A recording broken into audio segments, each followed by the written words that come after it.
Assalamualaikum majikan, hari ini kita missing ya. Dimana nih Babu mau membahas tentang ada dokter wanita yang dari luar kelihatannya hidupnya terlihat lengkap. Dimana dia cantik, pintar, keluarganya juga harmonis, profesinya dokter pula kan. Ditambah di luar sampingannya dia juga punya bisnis. Kurang apa coba hidupnya? Tapi yang namanya nasib manusia yang nggak ada yang tahu selain Tuhan. Dimana ending dari kasus ini sendiri terdapat sedikit plot twist yang membuat orang-orang ini cukup tergocek gitu loh. Jadi dokter yang kita maksud itu tuh bernama Teresa Sivers yang lahir pada tahun 1969 dan dibesarkan di Connecticut. Dari kecil, Teresa ini tuh memang sudah kelihatan pinternya. Dia berprestasi di sekolah, punya semangat jiwa yang kompetitif juga. Pokoknya tipe-tipe anak yang tahu apa yang dia mau. Jadi plan hidupnya tuh jelas begitu dan tahu juga gimana cara mewujudkannya. Nggak kayak kalian yang milih jurusan IPA sama IPS saja bingung gitu. Alah, udah ikut temen aja lah. Terus disuruh milih lagi tuh jurusan kuliahnya apa. Sama, pelangak-pelongo.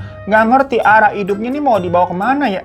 Babu juga begitu soalnya. Nah tapi kalau Teresa ini ya dari awal dia memang sudah punya cita-cita ingin menjadi dokter. Kalau kita kan cita-citanya pengen jadi orang kaya. Saya cuma punya mimpi jadi orang kaya. Dan untuk mewujudkan cita-citanya tersebut, ya udah Teresa mulai belajar dengan sungguh-sungguh sampai dia memang bisa menjadi juara umum di sekolahnya. Jadi itu ambisinya tinggi. Yang setelah lulus SMA, Teresa melanjutkan kuliah kedokteran tuh di Universitas Ross. Sampai akhirnya dia lulus dan ya udah resmi jadi dokter. Dia mulai praktik dan punya klinik sendiri di daerah Bonita Springs, Florida. Benar-benar semuanya ini berjalan sesuai plan hidupnya yang sudah dia rancang. Jelas arahnya mau kemana. Bukan tipe-tipe wanita yang terserah tiap kali ditanya. Apalagi akhirnya klinik Teresa ini juga bisa dibilang terkenal, gengs. Karena dia mampu menggabungkan antara obat konvensional atau obat medis apotik lah ya, dengan pengobatan holistik atau pengobatan tradisional gitu, macam kayak obat herbal, totok pijet, akupuntur, yoga, istilahnya apa sih pengobatan alternatif. Dan it works, banyak yang sembuh, makanya akhirnya terkenal dari mulut ke mulut. Semakin tinggi jam kerjanya pun, Teresa juga rajin melakukan penyuluhan di berbagai tempat ya, sebagai tenaga ahli. Dia sering tuh diundang jadi dokter tamu di acara TV gitu, rajin membagikan tips juga di YouTube. Bisa dibilang dia semacam jadi apa ya, seleb dok gitu, seleb dokter. Hingga di tahun 2000, Teresa ini menikah dengan seorang pria bernama Kenny Cousins. Namun sayangnya pernikahannya tidak berlangsung lama karena mereka bercerai di tahun 2003, jadi cuma 3 tahun. Cuma Teresa sepertinya tidak mau sedih terlalu lama. Dia nggak suka galau-galauan dan drama-dramaan karena karir sama bisnisnya ini lagi bagus-bagusnya. Jadi urusan cinta mah dikesampingkan dulu aja lah, lebih baik mencari cuan. Makanya dia getol fokus membangun bisnisnya dan gak lama dia ketemu lagi nih dengan seorang pria bernama Mark Sivers. Masih di tahun 2003 ya, jadi ada orang baru lagi nih muncul nih. Si Mark ini tipe cowok yang ngomongnya tuh tipe-tipe kayak kita begitu. Maksudnya tipe-tipe cowok yang soft spoken banget. Apa beda? Yuh, gak terima banget sih babunya nih, aslinya soft spoken tahu. Cuma saking soft ya kadang kalau kita ngajak orang ngomong gitu kan suka budek kali orangnya kali ya, diajak ngomong haho begitu, lama-lama kita ngegas juga. Ya pokoknya akhirnya si Teresa ini kepincut lah sama si Mark tuh. Dan menikah untuk yang kedua kalinya berarti ya. Pernikahannya romantis, geng, cakep di tepi pantai dengan suasana sunset begitu kan. Dan beberapa bulan setelahnya, mereka juga langsung dikaruniai seorang putri pertama. Dan beberapa tahun selanjutnya, mereka dikaruniai lagi tuh putri kedua. Jadi punya 2 anak. Ya di titik ini keluarga kecil Teresa udah punya image yang sempurna atau keluarganya didambakan sama banyak pasangan lainnya dengan finansial yang oke, plus anak-anaknya juga cantik. Tapi memang di sini bisa dibilang peran di rumah tangganya cukup kebalik. Karena kan dari awal memang yang sibuk dan punya karir besar itu si Teresa ya sebagai istri. Jadinya si Mark ini lebih ke supporting dan ngurus rumah tangga termasuk anak-anak mereka. Jadi bapak rumah tangga lah. Tapi si Mark ini juga ngurusin manajemen klinik sama ngurusin sosial medianya si Teresa. Semacam ngerangkap jadi manajer juga. Long story short, loncatlah kita di bulan Juni 2015. Atau setelah 12 tahun pernikahan mereka. Jadi cukup lama ya 12 tahun pernikahan ya. Yang ketika itu keluarga kecilnya Teresa ini yang tinggalnya tadi di Florida itu pulang kampung ke Connecticut. Karena mereka mau merayakan ulang tahun dari ibunya Teresa yang sudah 75 tahun. Waktu itu acaranya berlangsung happy-happy, gengs. Tapi Tapi kan ini klinik di Florida kagak bisa ditinggal lama-lama ya, takut banyak pasien nungguin. Makanya Teresa memutuskan untuk balik duluan tuh ke Florida. Sementara si Mark sama anak-anak masih stay di Connecticut di rumah si ibunya Teresa tadi. Teresa pokoknya pesan tiket pulang duluan ke Florida itu hari Minggu di tanggal 28 Juni. Supaya nanti Senin ya besoknya dia sudah bisa kerja lah di klinik lagi. Diketahui juga pesawat Teresa pun mendarat sekitar jam 22.45 malam ya di Florida. Pas sudah landing nih, Teresa langsung ambil bagasinya, terus dia ke parkiran buat ambil mobil karena memang ditinggal di sana di bandara. Abis itu nyetir sendirian pulang ke rumah. Yang semua itu sempat Teresa kabari ke suami dan keluarganya. Namun besoknya Teresa ternyata tidak datang ke klinik. Nah, asistennya Teresa yang bernama Sandra, dia tuh udah kerja lama banget sama Teresa. Jadi udah tahu betul lah sifat dan jadwalnya Teresa tuh harusnya ngapain aja. Ya makanya kan Senin itu harusnya Teresa nongol di klinik. Tapi kok ditungguin sampai jam 9 lewat nggak datang, padahal udah banyak pasien yang bikin janji. Wah, ada nggak bener nih. Karena sebagai asisten, Sandra mah udah hatam banget kalau si Teresa ini sebenarnya orangnya selalu on time. Dan kalaupun memang berhalangan hadir, pasti ngabarin juga. Dia tuh bukan tipe-tipe orang yang suka ghosting atau ngubah rencana di menit-menit terakhir. Nah, berhubung pada saat itu udah jam 9 lewat dan udah ada pasien yang pada nunggu nih, Sandra cobalah menelepon Teresa, tapi nggak diangkat. Di teks, di SMS juga nggak dibales. Makanya si Sandra ini mencoba menghubungi si Mark untuk memastikan ini Teresa lagi di mana sih, ngabarin kamu apa enggak. Tapi ternyata si Mark ini juga bilang kalau dia belum mendapatkan kabar lagi dari Teresa sejak terakhir kemarin malam. Nah, dari situ makanya si Mark ini minta tolong ke tetangga mereka untuk ngecek rumahnya. Takutnya kan Teresa di dalam tuh kenapa-napa. Soalnya si Mark sama anak-anak kan masih di Connecticut posisinya. Nah, Mark ini tuh minta tolong ke orang namanya Andrew buat ngecek rumah tadi kan, dimana si Andrew ini tuh dokter juga, tapi kerjanya di rumah sakit yang berbeda dengan Teresa ya. Yang kebetulan memang si Andrew ini posisinya masih di rumah dan baru mau jalan ke kantor. Jadi Andrew bilang kayak, ya udah nanti aku sekalian jalan gitu ambil ngecek rumah. Nah, pas si Andrew sampai di depan rumahnya Teresa, keadaannya mah kelihatan sepi-sepi aja. Pintu gerbang depan juga kelihatannya kekunci. Pokoknya semuanya tuh sambil dilaporin sama si Andrew ke Mark lewat telepon ya. Dan akhirnya si Andrew dikasih akses buat ngebuka gerbang pintu dan segala macam buat bisa masuk ke dalam rumah. Yang pas sudah kebuka, di garasi ini terlihat ada mobilnya Teresa masih terparkir. Berarti kemarin Teresa dari bandara udah sampai rumah nih. Dan harusnya sekarang juga masih ada di rumah karena ini mobilnya masih ada. Dan di dekat mobilnya Teresa itu juga ada koper yang kayaknya belum sempat dibawa masuk. Ditinggalin aja di garasi tapi agak kebuka sedikit. Cuma memang sama si Andrew nggak sampai dicek juga itu isi dalam kopernya apa ya. Dia fokus nyari Teresa aja dengan masuk ke dalam rumah. Sesampai di dalam, Andrew kaget banget karena dia melihat Teresa ada di lantai di ruang tengah, keadaannya telungkup dan sudah bersimbah darah. Ya karena Andrew ini adalah seorang dokter, dia langsung mengecek keadaannya Teresa yang ternyata sudah meninggal. Tentunya Andrew langsung panik, buru-buru nelfon 911. Singkat cerita, polisi pun datang. Dan dari penelusuran singkat, sepintas nih nggak ada tanda-tanda orang masuk paksa. Karena semua pintu di rumah itu kan pakai akses ya. Jadi nggak ada kayak congkal-congkal pintu gitu loh, gengs. Nah, tapi di sampingnya Teresa nih ditemukan sebuah palu. Cuma anehnya di palu tersebut tidak ada sidik jari siapa-siapa. Dan selain itu, di atas sofa juga terlihat ada dompet Teresa yang isinya sudah diacak-acak. Jadi kayak dikeluar-keluarin gitu loh, tapi isinya nggak diambil gitu. Jadi uangnya masih ada. Cuma diacak-acak aja. Selain itu, koper yang tadi di bagasi yang kebuka sedikit, ternyata dalamnya juga udah kayak habis diacak-acak. Yang seolah-olah nih pelakunya mencari sesuatu entah di dompet atau di dalam koper. Tapi bukan mencari barang-barang berharga macam uang, perhiasan, dan sebagainya. Karena kalau semua itu tuh masih ada, aman, gak hilang. Makanya kira-kira ini pelakunya nyari apaan? Dan tadi di TKP tersebut juga nggak ada DNA, nggak ada jejak, nggak ada sidik jari. Yang seolah-olah memang pelakunya sudah merencanakan aksinya dengan sangat matang, gengs. Berarti semua ini tuh terencana. Dugaan sementara dari kepolisian nih diperkirakan kalau Teresa memang langsung disergap dan dihabisi begitu dia sampai rumah. Tadi habis dari bandara gitu kan, sampai rumah langsung disergap. Mengingat tadi ketika Andrew menemukan si Teresa, keadaannya sudah kaku. Berarti kan kejadiannya sudah cukup lama ya, beberapa jam yang lalu. Nah, awalnya polisi itu kan memang nggak melihat adanya tanda-tanda orang masuk paksa kan. Tapi ketika penyidik memeriksa lebih detail nih, mereka menyadari kalau satu-satunya cara nih kemungkinan pelaku bisa masuk dengan mulus seperti itu, bisa jadi pelakunya itu tuh ngebuntutin Teresa bersamaan dengan Teresa buka garasi. Jadi pas garasinya dibuka, ya pelakunya ikutan masuk. Jadi langsunglah dirunut nih kejadiannya dari awal, dilihat semua CCTV. Pokoknya mulai dari Teresa mendarat di bandara tuh, terus jalan ke mobilnya, sampai dia pergi di perjalanan segala macem, ternyata tidak terlihat ada orang yang mencurigakan atau ada orang yang buntutin dia. Ya tentunya setelah itu orang-orang di sekitar Melissa pada diinvestigasi. Dan polisi mendapatkan sedikit keterangan nih dari ibu kandungnya si Mark. Jadi ternyata selama Teresa sama Mark pergi ke Connecticut ke pulang kampung, ibunya Mark ini tuh datang tiap hari ke rumahnya Teresa untuk ngasih makan hewan peliharaan mereka yang ditinggal. Jadi nitip anabul ke ibunya Mark lah. Yang di hari Minggu pagi tanggal 28 Juninya, ibunya Mark mengaku masih sempat datang ke rumah tersebut. Dan terlihat tidak ada yang aneh, kecuali ada satu hal, yaitu alarm di pintu garasi rumah di depan itu kayaknya error. Karena statusnya dilihat non-aktif. Ya harusnya kan statusnya aktif ya, karena nih orang rumah sebenarnya lagi pergi. Makanya ibunya si Mark sempat telepon ke Mark buat mastiin, Mark, ini kok pas ibu datang itu garasi rumahmu non-aktif ya alarmnya ya? Takutnya ada yang ngotak-ngatik atau coba masuk gitu kan, takut ada maling gitu. Kalau nggak aktif ya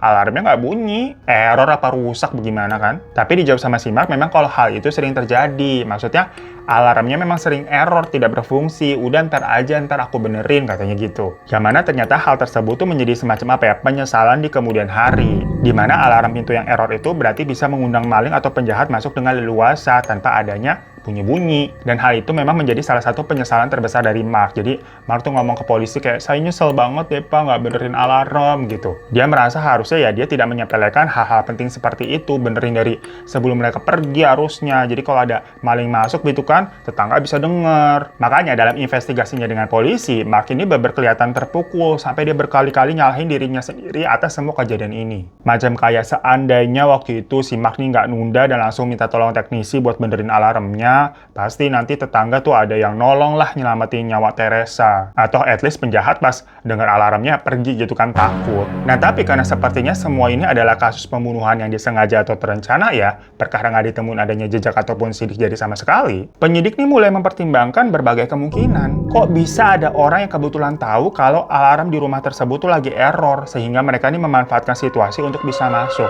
Apa iya itu hanya kebetulan atau memang si pelakunya nih mengerorkan alarm tersebut biar kagak bunyi? Mencurigakan kan? Makanya untuk mengetahui hal ini, polisi sampai mengerahkan peneliti ahli untuk menguji alarm di rumahnya Teresa tersebut. Beneran error apa sengaja dimatiin? Dan hasilnya ternyata memang alarmnya sengaja dimatiin oleh seseorang pada hari Minggu 28 Juni di jam 6.09 pagi. Dimana itu adalah jam sebelum ibunya si Mark datang. Jadi pelakunya matiin alarm dulu, terus ibunya datang. Ngeh nih ibunya, kok alarmnya nonaktif. Dan menelpon si Mark yang ada di Connecticut, ini alarm kamu nonaktif gitu. Dengan kata lain berarti pelakunya ini adalah seseorang yang ada di Florida, sementara Mark sama si Teresa masih ada di Connecticut. Makanya orang-orang lain, pokoknya orang-orang terdekat dan para tetangga, tentunya semuanya dimintai keterangan sama polisi. Dan ternyata tetangganya pada bilang kalau belakangan nih Mark sama Teresa itu sering bertengkar pak. Dimana suara pertengkarannya tuh suka sampai kedengeran ke rumah-rumah sebelah. Dan yang denger tuh banyak gitu loh. Soalnya katanya kalau berantem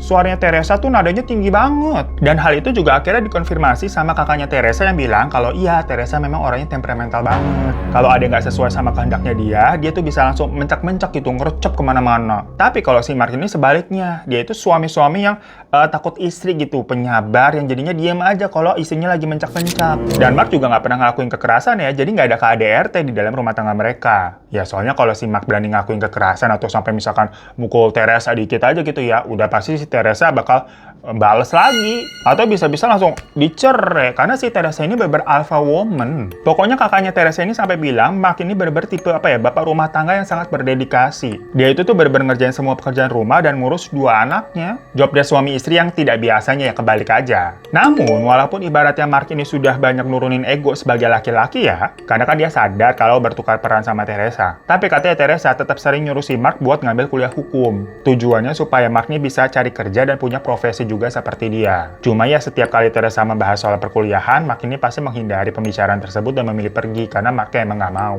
Nah pada tanggal 1 Juli 2015, akhirnya otopsi terhadap jasadnya Teresa ini resmi dilakukan. Dan hasilnya, diketahui Teresa ini setidaknya dipukul sebanyak 17 kali gengs di kepala dari 2 arah yang berbeda dari kanan dan kiri. Yang mana diduga berarti pelakunya ada 2 orang. Karena kayak dak dok begitu. Dan diperkirakan waktu kematiannya tuh sekitar pukul 11 malam pada tanggal 28 Juninya. Jadi ya benar, Teresa dihabis ini pas baru banget sampai rumah tuh dari bandara. Nah mengingat karena nggak ada barang-barang berharga juga yang hilang dan polisi telah mendapatkan info kalau Teresa katanya tadi temperamental, makanya polisi menduga kalau motif kejahatan dari kasus ini tuh akibat adanya rasa sakit hati dan dendam yang mungkin si pelaku ini pernah apa dimarahin atau mendapatkan kata-kata kasar dari Teresa. Dan kalau begitu, siapakah nih orang yang sakit hati dan nggak terima sampai berbuat jahat seperti itu? Tapi lagi-lagi dari banyak orang yang diminta diminta keterangan, polisi ini tidak menemukan adanya tanda-tanda orang yang mencurigakan. Soalnya kebanyakan pada bilang Teresa kayak nggak pernah punya musuh deh. Sampai tahu-tahu di bulan Juli nih, ada seseorang bernama Rose. Tapi bukan Rose Blackpink ya. Di mana Rose ini tinggalnya di Missouri. Itu jaraknya jauh banget dari Florida, gengs. Pokoknya 1000 km. Nah, si Rose ini adalah orang anta beranta istilahnya yang tahu-tahu ucuk-ucuk datang memberikan petunjuk kepada polisi. Ya karena si Rose ini tuh bukan kenalan, saudara, temen gitu. Enggak. Dia orang luar atau netizen aja gitu ya istilahnya yang mendengar berita tentang kematiannya Teresa dari media-media serandom itu. Nah, tapi si Rose ini tuh punya kenalan. Sepasang suami istri namanya Curtis dan Angela. Pas sebelum berita Teresa ini mencuat di media, Angela ini sempat curhat ke Rose, bilang kayak, Rose, gue bete banget sama laki gue. Baru juga nikah kita beberapa bulan. Bukannya mesra-mesraan gitu kayak pengantin baru. Lah gue malah ditinggal ke Florida. Giliran gue tanya ya, ada urusan apa sih? Kagak dijawab baik. Udah gitu masa handphonenya ditinggal di rumah gitu sengaja. Buat apa coba? Kan gue jadi seujurnya laki gue aneh buat. Kayak ibu-ibu curhat sambil ngeruncak mangga gitu bareng tetangga ya. Nah, setelah itu nggak lama, berita Teresa tadi tuh naik kan ke media. Si Angela curhat lagi tuh bilang kayak, Rose, lu tahu nggak kasus pembunuhan dokter lagi viral tuh yang cantik tuh di Florida? Denger kan lu? Itu ternyata ya istri dari temennya laki gue tahu. Kemarin pas gue hajatan kawinan no, mereka datang. Serem banget ya beritanya ya. Nah, pas si Angela lagi ngerumpi begitu sama si Rose, suaminya Angela tuh si Curtis denger dan kayak malah nyautin. Ya udahlah itu orang emang harusnya mati, digituin. Nah, si Rose sebagai pendengar nih, kayak merasa ada yang aneh dengan curhatannya si Angela. Pertama, ternyata si Curtis kan kenal sama Teresa. Udah gitu pas kejadian, si Curtis ini juga sempat ke Florida, yang notabene-nya itu tempat tinggalnya Teresa. Terus komenannya si Curtis tadi tentang Teresa yang kayak, udahlah emang udah harusnya mati, seakan-akan apa ya kayak puas, kayak enteng banget itu mulutnya. Makanya kayak, cukup sus nih. Atas kecurigaan itulah, Rose laporan ke polisi. Kali-kali aja si Curtis ini ada hubungannya sama kasusnya Teresa.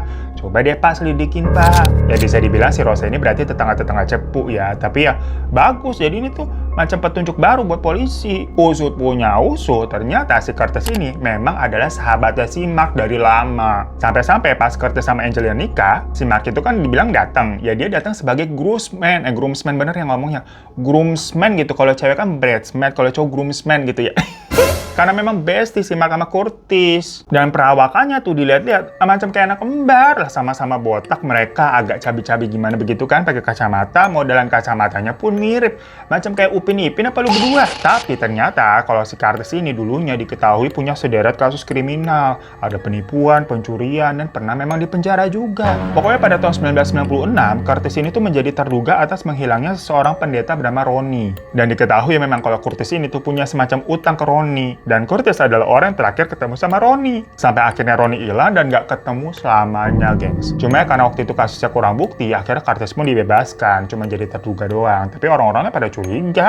Dan ternyata beberapa waktu belakangan, Curtis sendiri ini sebenarnya memang sudah cukup rutin ke Florida ya. Soalnya dia memang kerja freelance jadi IT di kliniknya Teresa. Yang tentunya pekerjaan itu dia dapat dari si Mark, yang Mark ini kan ngurusin manajemen klinik ya. Nah di situ akhirnya Curtis pun diminta keterangan kan sama polisi. Tapi dia mengakunya kalau di tanggal segitu dia nggak ke Florida kok Pak. Intinya pokoknya Curtis ini membuat alibi seolah-olah dia nggak ada di kota kejadian, nggak di Florida. Tapi menurut beberapa orang, termasuk si Angela istrinya sendiri tuh bilang kalau enggak, si Curtis beneran ke Florida, soalnya kan dia bilang sendiri ke saya. Lah kalau begini mana yang benar? Akhirnya polisi pun terpaksa mengeluarkan surat penggeledahan ke rumahnya si Curtis untuk mencari petunjuk. Nah di sana polisi menemukan sebuah perangkat GPS yang biasanya memang digunakan buat nyetir mobil, nyari alamat. Kalau sekarang kan pakai handphone ya, Google Maps gitu. Tapi kalau dulu kan alatnya GPS gitu yang merek Garmin biasanya ya. Nah, di dalam GPS tersebut terdapat data kalau di tanggal 27 dan 28 Juni, memang ada perjalanan dari Missouri ke Florida dan titiknya berhenti tepat di depan rumahnya Teresa pada pukul 6 pagi.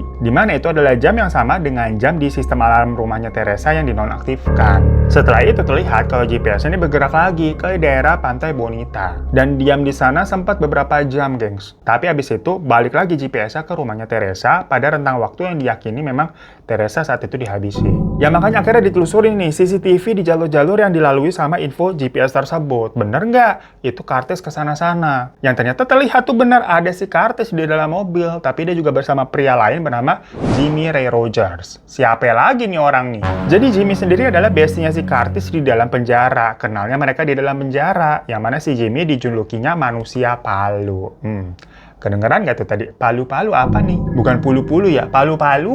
Dan dari CCTV juga ternyata terlihat mereka sempat mampir ke minimarket. Di mana di sana mereka membeli tisu basah, kantong sampah, handuk, terus sama sepatu hitam juga. Yang mana ngapain mereka beli barang-barang tersebut? Makanya itu barang-barang sangat mendukung untuk membersihkan jejak-jejak kejahatan mereka sepertinya. Habis dari minimarket, mereka sempat mampir ke sebuah restoran pangsit di daerah Pantai Bonita tadi. Makanya kan di GPS-nya terlihat berhenti lama di daerah situ ya. Ternyata mereka makan dulu. Dan bodohnya memang si Curtis ini sempat mungkin dia kecewa dengan pelayanan restorannya karena dianggapnya lelet. Jadi sempat-sempatnya dia nge-review bintang 1 di Google yang tanpa dia sadari review itu justru jadi jejak bukti kepergiannya ke Florida situ. Lagian ada sempat-sempat komplain di bintang 1. Ya karena si Jimmy ini berarti ikut juga bersama si Curtis, Jimmy pun diminta keterangan. Dimana kalau Jimmy ini alibinya katanya tanggal tersebut dia lagi sama pacarnya pak. Padahal kan polisi udah nyimpan bukti CCTV ya. Bisa-bisanya si Jimmy masih berusaha nipu. Di sisi lain, pacarnya si Jimmy itu diinterogasi lah. Dan pacarnya malah beberin semuanya. Dibilang kalau benar di tanggal segitu si Jimmy bilang mau ke Florida, tapi bilangnya katanya ada sepupunya yang wisuda. Terus habis pulang dari sana, si Jimmy nih sempat ngajak saya muter-muter nggak jelas, Pak. Dan di sepanjang jalan itu, dia tahu-tahu nyuruh saya nih buang barang-barang satu persatu ke tempat yang berbeda-beda. Pokoknya seingat saya waktu itu ada baju, sarung tangan, handphone udah hancur gitu loh. Ya pada saat itu saya udah curiga, tapi saya diam aja karena saya takut. Sampai rumah baru saya cecer kayak, itu barang apa? Kamu habis ngapain orang? Kamu habis ngabisin orang ya? Dan si Jimmy bilang, iya. Ditanya lagi, kamu apain? Kamu tembak? Dijawab tuh sama si Jimmy, enggak, aku pukul pakai palu. Katanya begitu. Nah, berhubung pacarnya ini memang sudah tahu ya track recordnya si Jimmy, pernah dipenjara segala macem, bukan orang bener ya. Jadi dia antara kaget dan gak kaget juga. Tapi kalau mau lapor polisi, dia juga takut. Takutnya nanti dia malah jadi next korbannya si Jimmy, dibilang cepu kan. Alasan pacarnya begitu. Tapi atas kesaksian tersebut, berarti udah jelas kalau Curtis sama Jimmy adalah tersangka pelakunya. Yang padahal orang-orang tuh sempat melihat si Curtis nih datang ke pemakamannya Teresa loh, geng. Sampai meluk anak-anak Teresa, seakan-akan berbelasungkawa padahal mah dia pelakunya. Serem banget ya. Nah, tapi sebenarnya apa sih motif dari Curtis sama Jimmy melakukan semua itu? Apakah mereka punya dendam dengan Teresa gitu loh? Ternyata jawabannya enggak. Ya pokoknya setelah mereka dinyatakan sebagai tersangka, akhirnya mereka membeberkan sebuah plot twist, gengs. Karena ternyata mereka berdua dibayar sama si Mark. Lagu lama kaset baru, ujung-ujungnya pelakunya bukan orang jauh, tapi orang yang paling dekat alias suaminya sendiri. Alasannya apa? Awalnya katanya sih demi uang asuransi template ya. Ternyata si Mike sebagai suami yang image-nya baik-baik, penyabar, dan katanya cinta gitu sama istrinya, akhirnya pret juga. Dan setelah polisi mendalami lagi kasus ini, mereka tuh menemukan isi chat-chatan komunikasi antara Mark sama Teresa yang dinilai jauh dari kata harmonis. Jadi banyak banget tuh hal-hal yang menunjukkan kalau mereka sebenarnya nggak bahagia. Mereka juga nggak percaya satu sama lain dan saling menunjukkan rasa benci. Tapi ya seperti biasa, kalau di luaran, mereka acting seolah-olah rumah tangga mereka ini baik-baik aja. Cuma ya sepintar-pintarnya nutupi suatu hubungan gitu ya, orang-orang juga lambat laut bisa menilai, apalagi tetangga-tetangga gitu kan, pada denger itu suara ribut-ribut. Cuma ya sebenarnya hubungan pernikahan yang buruk itu kan nggak bisa jadi bukti yang kuat juga untuk menuduh seseorang melakukan pembunuhan. Nah, si Curtis ini sebenarnya kan kena dakwaan pembunuhan tingkat 1 dengan ancaman maksimal hukuman mati ya. Tapi dia ditawarin kerjasama, di mana dijanjikan kalau hukumannya itu akan diperingan menjadi dakwaan tingkat 2 dengan hukuman maksimal 25 tahun penjara, asalkan kamu ngomong yang sebenarnya nih gimana. Bersaksi juga maksudnya buat di pengadilan. Ya makanya akhirnya si Curtis bilang kalau si Mark ini memang telah merencanakan semuanya dan membayar dia. Curtis bilang kalau Mark tuh curhat, dia takut Teresa ini menceraikan dia dan nanti hak asuh atas anak-anaknya pasti diambil sama Teresa. Dan Mark akan kehilangan segalanya. Dia nggak dapat uang, anak-anak juga diambil. Makanya akhirnya si Mark menyuruh Curtis untuk menghabisi istrinya tersebut. Karena kalau Teresa udah nggak ada, otomatis anak-anak kan jatuh ke tangan dia. Dan dia juga bisa mendapatkan uang karena total uang asuransi dari si Teresa ini dinilai 4,5 juta dolar, gengs, atau 90 miliar rupiah. Ya makanya dari situ si Curtis dijanjiin akan dikasih 100 ribu dolar atau 1,5 M. Sementara kalau Jimmy 10 ribu dolar atau ya 150 jutaan lah. Jadi urutannya si Mark ini nyuruh Curtis dan Curtis ini minta temenin si Jimmy buat mengeksekusi. Dan ternyata memang dari pihak asuransi pun juga mengkonfirmasi kalau si Mark ini telah berusaha mencairkan asuransinya Teresa dalam selang waktu hanya beberapa hari saja setelah tadi Teresa meninggal. Yang mana pada saat itu pihak asuransi nggak bisa langsung mengiyakan karena kan ini kasusnya masih dalam proses kepolisian ya. Kok terlihat kayak buru-buru banget. Ya udah dari sini jelas akhirnya memang ketahuan kalau Mark ini sebagai otak dari segalanya. Dia pun ditangkap tanpa perlawanan, kayak udah kelihatan pasrah aja mukanya. Dan dalam persidangan akhirnya ketok palu tuh Jimmy dijatuhi hukuman penjara seumur hidup tanpa kemungkinannya ada pembebasan bersyarat. Ya karena biasanya catatan kriminalnya udah numpuk ya, dan dia terus melakukan kasus lagi, makanya hukumannya berat. Si Curtis ya sebenarnya kan sama ya, awalnya mau dihukum penjara seumur hidup juga karena sebagai pelaku kan berdua tuh sama si Jimmy. Tapi karena tadi ada nego-nego gitu, jadinya udah dia dijatuhi hukuman penjara 25 tahun kan sesuai kesepakatan. Sementara kalau Mark dijatuhi hukuman mati karena dia adalah otak dari semuanya. Namun waktu itu anak-anak Mark ini sempat nulis surat ke hakim yang intinya kayak pada bilang kami sudah kehilangan ibu dan kami tidak mau kehilangan ayah juga. Ya sebenarnya kasihan ya kalau anak-anaknya ya. Mungkin mereka nih sebagai anak gak mau kehilangan sosok orang tua pastinya, karena di mata mereka gimana pun juga si Mark ini adalah ayah yang baik, gak pernah marah-marah dan selalu jaga mereka, ganti figur ibu malah. Makanya jadi cukup kompleks ini kasusnya, gengs. Yang berarti ini kan sebenarnya permasalahan antara dua orang pasangan suami istri. Macam kayak suami berantem sama istri, tapi suaminya akhirnya bertindak sangat ekstrim. Yang berdampaknya ya ujung-ujungnya ke anak-anak juga pada akhirnya. Dimana kalau anak-anak kayak tadi melihat sosok ayahnya adalah orang yang baik. Namun kalau di mata orang dewasa ya pastinya perbuatan Mark tetaplah salah. Ya karena gimana pun juga sosok Teresa pun dinilai punya banyak jasa dan telah banyak membantu kesembuhan orang-orang. Terutama dari pasien-pasien yang ditanganinya lah. Jadi pada akhirnya tidak ada pembenaran atas tindakannya Mark atas alasan apapun.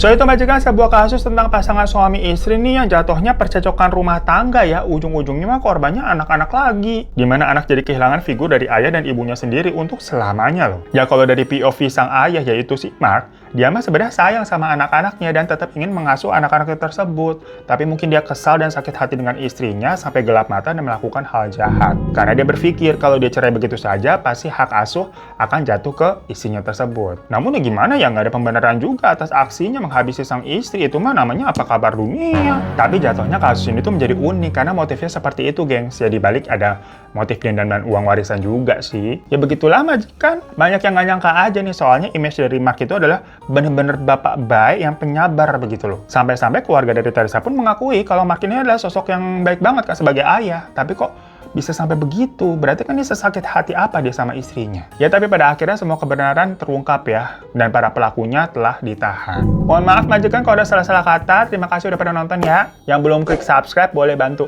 klik tombol di bawah. Boleh minta klik tombol like-nya juga. Dan sampai jumpa lagi di kasus-kasus misteri selanjutnya. Assalamualaikum warahmatullahi wabarakatuh. Misteri dunia orang pada kenapa? Misteri dunia memang sudah pada gila.